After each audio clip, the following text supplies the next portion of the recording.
And being in that environment again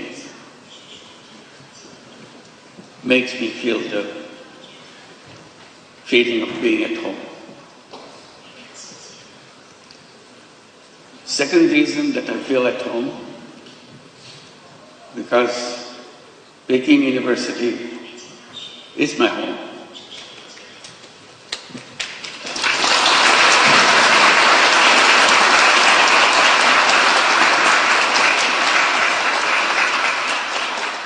I am part of you because you accepted me as an honorary professor. I'm sorry that I couldn't spend much time with you, but I always hoped I could spend time with you and share with you all the excitements of the academic world and the world that you want to create for future generations. That's our task in the academic environment, to build the future world, not just learning about the current world. It's the next world that we want to prepare for. So that makes me feel completely at home.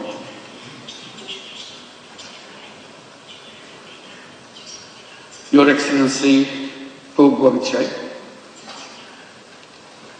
and Mr. Kong Chuan, esteemed deans and faculty members, distinguished dignitaries, officials and guests, and my dear students, ladies and gentlemen. It is with great humility and profound gratitude that I stand before you today in this prestigious institution, Peking University, the center of knowledge, wisdom, innovation, and excellence. To receive an honorary doctorate from such an esteemed university is a great honor for anybody. And I feel so humbled by your gesture for choosing me for this particular honor. This recognition once again reminds me of my commitment to work for realizing the dreams of the millions of youths who were the vanguards of the transformational changes in Bangladesh just last year. Their vision to establish a new Bangladesh in place of the Bangladesh that we had until last year.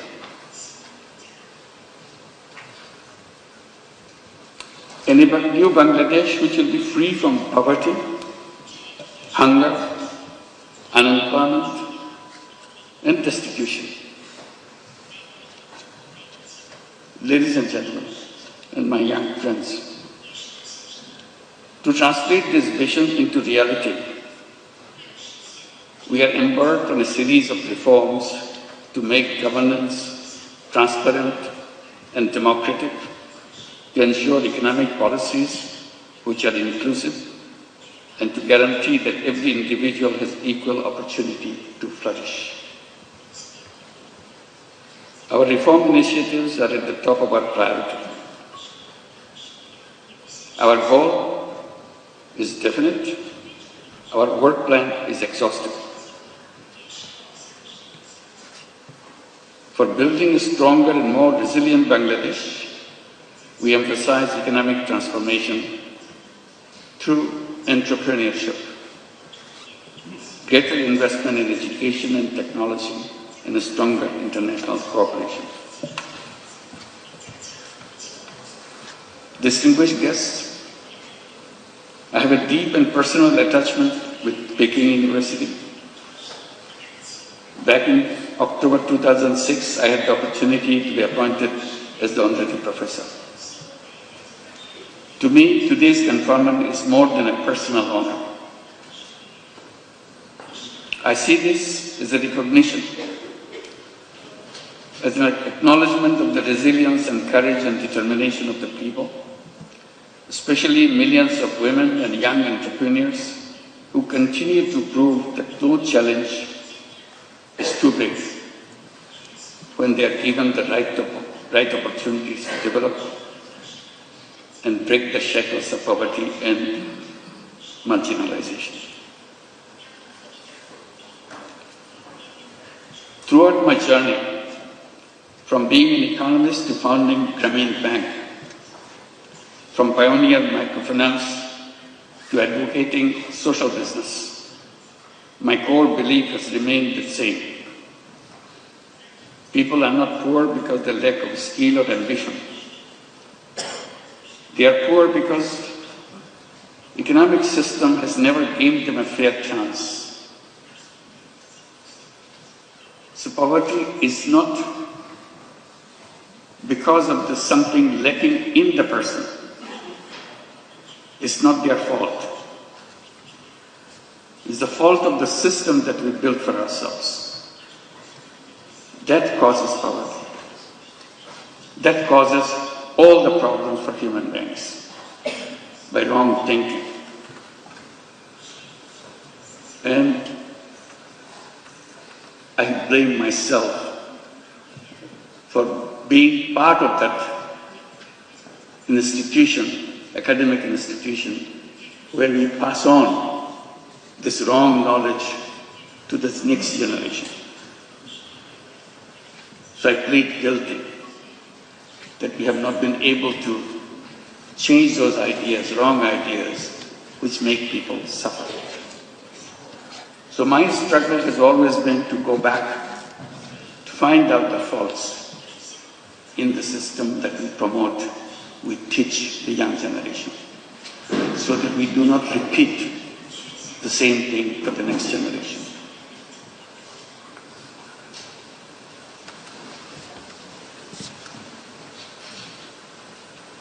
It is designed to serve only the wealthy, not the poor. That realization led me to create an alternative, one where even the poorest individuals could access the services of the institutions which are created for people. I've been promoting the idea to let the young people come to the universities, get good degrees from good institutions, and then go to the job market to become job seekers. I have been telling that this is a wrong idea.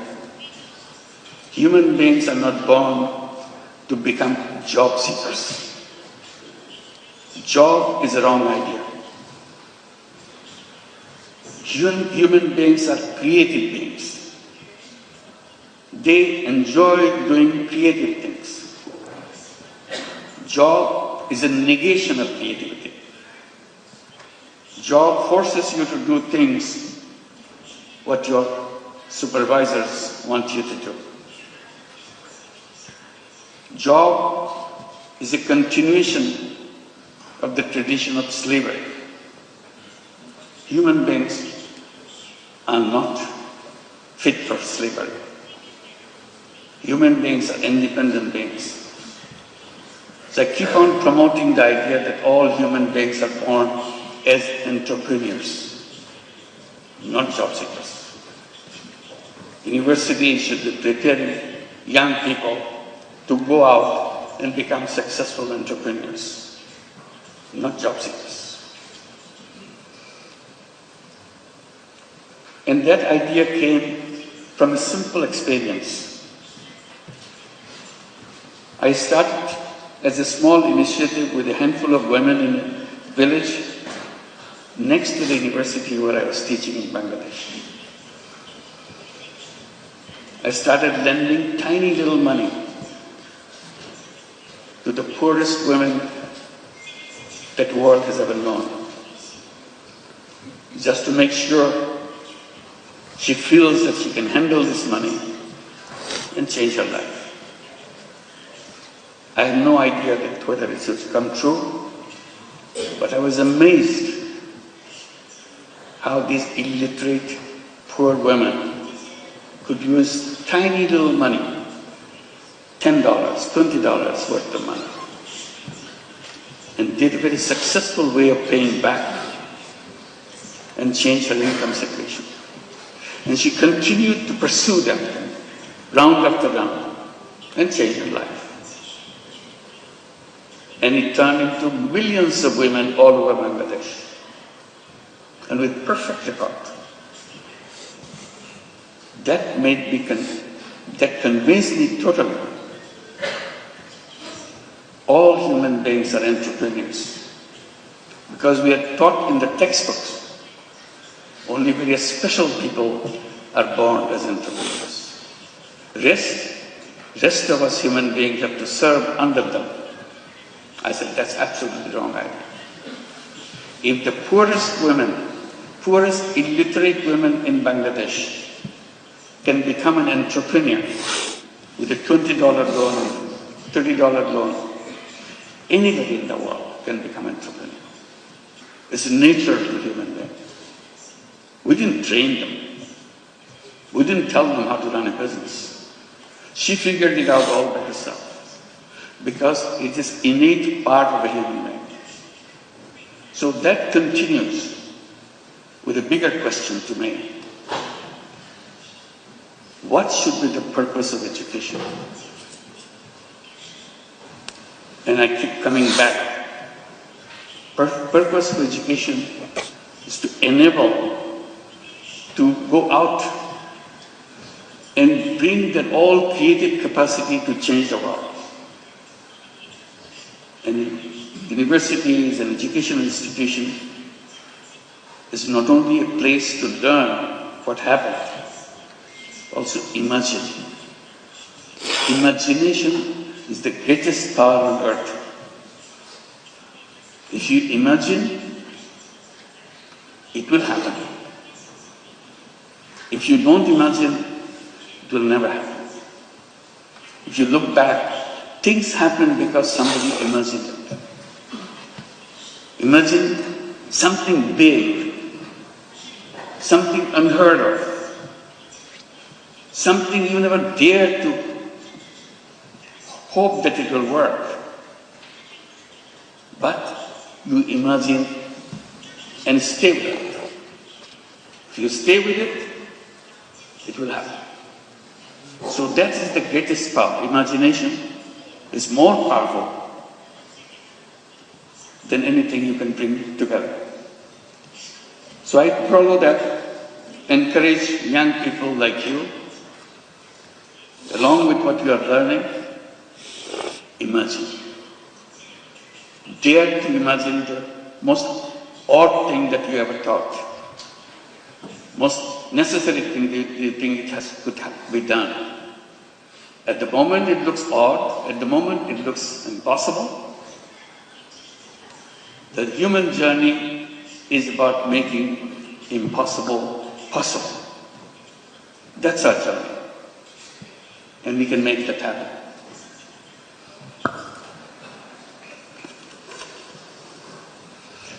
Then I came to my other point. Why the way we do things followed by something that we are not sure of? This civilization that we are passing through, will it help us to overcome the problems that we face? Problem of environmental crisis, problems of extreme wealth concentration, problem of massive unemployment? My answer was always no. This civilization will continue to make it worse and worse. I even dare to say this is a self-destructive civilization. We have no scapegoat. We have to build a new civilization as soon as possible. Abandon the civilization that we are passing through and move on to create a new civilization. And I asked myself, what would be the future of that civilization? The answer to me is very clear. That civilization must know that there is no environmental desert left anymore. And that can be done with just creating a financial system, creating an economic system which doesn't depend on creating carbon emission. Carbon emission is going to kill us, so we have to get rid of carbon emission. We have to make sure there is no wealth concentration. We have to make sure there is no unemployment. So I come up with a simple formula by saying we have to create a civilization of 3 zeros. 0 net carbon emission, 0 wealth concentration, and 0 unemployment. Sounds very reasonable, but to work it out, you have to abandon the old thinking process. You have to create a world where each human being will be given an opportunity not only to express his selfish interest, also selfless interest, and create not only money-making business, create business to solve problem without any intention of making money yourself. We call it social business. So we have a series of ideas how to create this new civilization. And now I pass it on to the young people between age of 12 to 35 to create what we call 3-0 clubs. 5 young people get together, create a small, tiny club, 3-0 club. What do we do? Each person, each member of the club commits to undertake a new journey of life. I shall not contribute to global warming myself. I'm not saying the whole world should do that. I'm saying to myself, I do not want to contribute to carbon emission. How? If I do it now, 7 days a week, I promise to do it 6 days a week. If I achieve 6 days a week, I want to do it 5 days a week. If I achieve 5 days a week, gradually 2 days a week, 1 day a week, and nothing. So I become a 3-0 person. Idea is if I can become a 3-0 person, you can become a 3-0 person, world would be a 3-0 world. That's a simple idea. And I'm amazed by the response I get from the young people all around the world. They keep on adding numbers, 3-0 clubs. I hope you'll consider examining whether you'd like to form your 3-0 club and create a new civilization, which you'll be proud of.